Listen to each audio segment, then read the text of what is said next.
Hallelujah. അഭിഷേകമന്ന എന്ന വചന സന്ദേശത്തിലേക്ക് എല്ലാവർക്കും സ്വാഗതം. ഇന്ന് ചിന്തയ്ക്ക് ആധാരമായ ദൈവവചനം അപ്പസ്തോല പ്രവർത്തനം 2-ാം അധ്യായത്തിന്റെ 36 മുതലുള്ള വചനഭാഗത്ത്, ആകയാൽ നിങ്ങൾ ക്രൂശിച്ച യേശുവിനെ തന്നെ കർത്താവും ക്രിസ്തുവുമാക്കി വെച്ചു എന്ന് ഇസ്രായേൽ ഗൃഹമൊക്കെ നിശ്ചയമായി അറിഞ്ഞുകൊള്ളട്ടെ. ഇത് കേട്ടിട്ട് അവർ ഹൃദയത്തിൽ കുത്തുകൊണ്ട് പത്രോസിനോട് ശേഷ അപ്പസ്തോലന്മാരോടും, സഹോദരന്മാരായ പുരുഷന്മാരെ, ഞങ്ങൾ എന്തു ചെയ്യേണ്ടു എന്ന് ചോദിച്ചു. ആകയാൽ നിങ്ങൾ ക്രൂശിച്ച ഈ യേശുവിനെ തന്നെ ദൈവം കർത്താവും ക്രിസ്തുവാക്കി വെച്ചു എന്ന് ഇസ്രായേൽ ഗൃഹമൊക്കെയും നിശ്ചയമായി അറിയട്ടെ. കാരണം ഇത് തിരിച്ചറിയണം. ഇവർ കാൽവരി ക്രൂശിൽ കൊണ്ടുപോയി ക്രൂശിച്ചവൻ ആരാണ് എന്നത് തിരിച്ചറിയണമെന്നുള്ള വലിയൊരു ദൈവിക വെളിപ്പാട് പത്രോസിന്റെ അകത്തു ദൈവം കൊടുത്തതനുസരിച്ചാണ് പത്രോസ് ഈ ആലോചന വിളിച്ചു പറയുവാൻ ദൈവം ഇടയാക്കുന്നത്. യേശു കർത്താവ് ആരാണ്? യേശു ഈ ലോകത്തിലേക്ക് എന്തിനാണ് കടന്നു വന്നത്? യേശു കടന്നു വന്ന് മനുഷ്യകുലത്തിന്റെ പാപത്തിനു വേണ്ടി കാൽവരി ക്രൂശിൽ കയറിയ സത്യം, നിങ്ങൾ മരത്തിൽ തൂക്കിക്കൊന്ന ക്രിസ്തുവിനെ ദൈവം, പിതാവായ ദൈവം രാജാവായി ഇതാ അഭിഷേകം ചെയ്തിരിക്കുന്നു.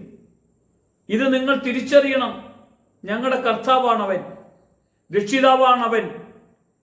ഈ സത്യം നിങ്ങൾ ഓരോരുത്തരും അറിയണം എന്ന് പ്രസംഗിച്ചപ്പോഴാണ് കൂടിയിരുന്ന ജനം അവരോട് ചോദിക്കുന്നത്. അവരുടെ ഹൃദയത്തിന്റെ അകത്തളങ്ങളിലേക്ക് ഈ വചനത്തിന്റെ വെളിപ്പാട് കടന്നു ചെന്നപ്പോൾ, ഇവർ ചെയ്ത തെറ്റ് തിരിച്ചറിഞ്ഞപ്പോൾ, ഇവർ അതിന് പ്രാശ്ചിത്തം ചെയ്യണമെന്നുള്ള തിരിച്ചറിവോടുകൂടെ പത്രോസിനോടും ശേഷ അപ്പസ്തോലന്മാരോടും കൂടെ ചോദിക്കുകയാണ്, സഹോദരന്മാരായ അപ്പസ്തോലന്മാരെ, ഞങ്ങൾ എന്തു ചെയ്യണം? ഞങ്ങൾ ഞങ്ങളുടെ അറിവില്ലായ്മ കൊണ്ട് ചെയ്തു പോയ തെറ്റാണ്. അവിടുന്ന് പത്രോസ് പറയാണ്, നിങ്ങൾ ഓരോരുത്തൻ പാപങ്ങളുടെ മോചനത്തിനായി മാനസാന്തരപ്പെട്ട് യേശുക്രിസ്തുവിന്റെ നാമത്തിൽ സ്നാനമേൽപ്പിൻ, എന്നാൽ പരിശുദ്ധാത്മാവ് എന്ന ദാനം നിങ്ങൾക്കും നിങ്ങളുടെ മക്കൾക്കും ലഭിക്കുമെന്ന് പറയുമ്പോൾ, യേശുവിന്റെ നാമത്തിൽ സ്നാനമേൽക്കണം എന്ന് പറയുമ്പോൾ നമുക്കറിയാം, മത്തായി സുവിശേഷം 28-ാം അധ്യായത്തിന്റെ 18-ാമത്തെ തിരുവചനത്തിൽ യേശു പറയുകയാണ്, നിങ്ങൾ പോയി പിതാവിന്റെയും പുത്രന്റെയും പരിശുദ്ധാത്മാവിന്റെയും നാമത്തിൽ സ്നാനമേൽപ്പിൻ എന്ന് പറഞ്ഞ യേശു കർത്താവ് ഇവിടെ പത്രോസ് പറയാണ്, നിങ്ങൾ യേശുവിന്റെ നാമത്തിൽ സ്നാനമേൽപ്പിനെന്ന്. യേശു പറഞ്ഞും യേശു പഠിപ്പിച്ചതും യേശു ചെയ്തതുമായ കാര്യങ്ങളാണ് അവരവരുടെ ജീവിതത്തിൽ പ്രാവർത്തികമാക്കാൻ ഇടവന്നത്. അതുകൊണ്ടാണ് ഞങ്ങൾക്ക് വേണ്ടി ക്രൂശിൽ മരിച്ച ഞങ്ങളുടെ കർത്താവും രക്ഷിതാവും നാഥനുമായ യേശുവിന്റെ നാമത്തിൽ ഇതാ ഞങ്ങൾ സ്നാനമേൽക്കുന്നു.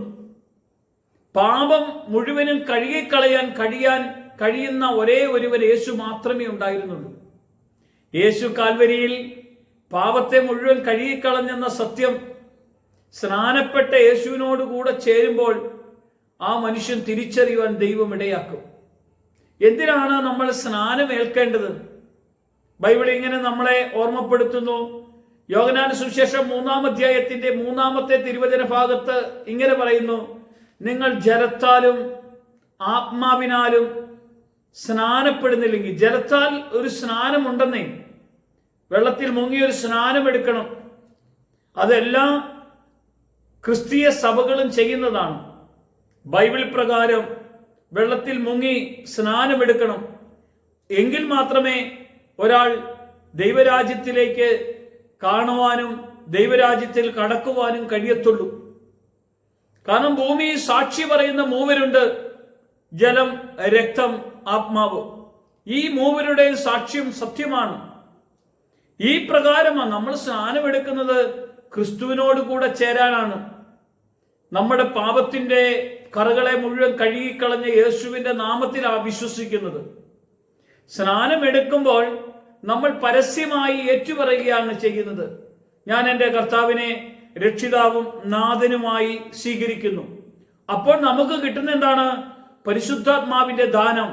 ഈ പരിശുദ്ധാത്മാവിന്റെ കൃപകളും ദാനങ്ങളും തരാൻ ദൈവം ആഗ്രഹിക്കുന്നുണ്ട്. ഒരു നിമിഷം നമുക്ക് പ്രാർത്ഥിക്കാം. കർത്താവേ, ഈ വചനം പത്രോസ് പ്രസംഗിച്ചപ്പോൾ അവിടെ ഹൃദയത്തിന്റെ അകത്ത് വെളിപ്പെട്ടെങ്കിൽ, ഈ വചനം കേൾക്കുന്ന ഓരോരുത്തരുടെ ഉള്ളിൽ യേശു കർത്താവാണെന്ന് ഏറ്റുപറയുവാനും യേശു ക്രിസ്തുവിനോട് ചേർന്ന് വെള്ളത്തിൽ മുങ്ങി സ്നാനമെടുത്ത് പരിശുദ്ധാത്മാവ് എന്ന ദാനം പ്രാപിച്ച് ക്രിസ്തുവിൽ ജീവിക്കാനുള്ള ഒരു അഭിഷേകം എല്ലാ മക്കളുടെ മേലും നീ പകർന്നു കൊടുക്കണം. യേശുവിന്റെ നാമത്തിൽ തന്നെ ആമേൻ.